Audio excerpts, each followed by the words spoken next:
Hi നമസ്കാരം, ഞാൻ Riyas തയ്യുള്ളതിൽ. Sales എന്ന് പറയുന്നത് ഒരു ലോജിക്കൽ അല്ല, ഒരു സൈക്കോളജിക്കൽ ആണ്.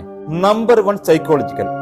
കാരണം നമ്മൾ ഏറ്റവും നല്ല ഹാപ്പി ആയ സമയത്താണ്, അല്ലെങ്കിൽ ഏറ്റവും നല്ല മൂഡുള്ള സമയത്താണ് നമുക്ക് ഏറ്റവും കൂടുതൽ സെയിൽസ് നടക്കുന്നത്. നമ്മൾ ഏറ്റവും നല്ല ഹാപ്പി ആയിരിക്കുന്ന സമയത്ത്, നമ്മളൊരു കസ്റ്റമറെ മീറ്റ് ചെയ്യുന്ന സമയത്ത് നമ്മളുടെ ഹാപ്പിനെസ് അത് നമ്മൾ കസ്റ്റമറിലേക്ക് ട്രാൻസ്ഫറന്റ് ആവുന്നു. അപ്പോൾ നമുക്ക് ആ സെയിൽ നമുക്ക് ക്ലോസ് ചെയ്യാൻ വേണ്ടി സാധിക്കും എന്നുള്ളതാണ്. നമ്മൾ വീട്ടിൽ നിന്നും ഒരു പ്രശ്നം കൊണ്ടാണ് നമ്മളൊരു കസ്റ്റമറെ മീറ്റ് ചെയ്യാൻ വേണ്ടി പോകുന്നതെങ്കിൽ ആ ഒരു സെയില് ക്ലോസ് ചെയ്യാൻ വേണ്ടി വളരെ ചാൻസ് കുറവാണ്. കാരണം നമ്മളുടെ ആ നെഗറ്റീവ് എനർജി കസ്റ്റമറിലേക്ക് സ്പ്രെഡ് ആവും. അതുകൊണ്ട് ആ സെയില് നമുക്ക് ക്ലോസ് ആവാതിരിക്കാൻ സാധ്യതയുണ്ട്.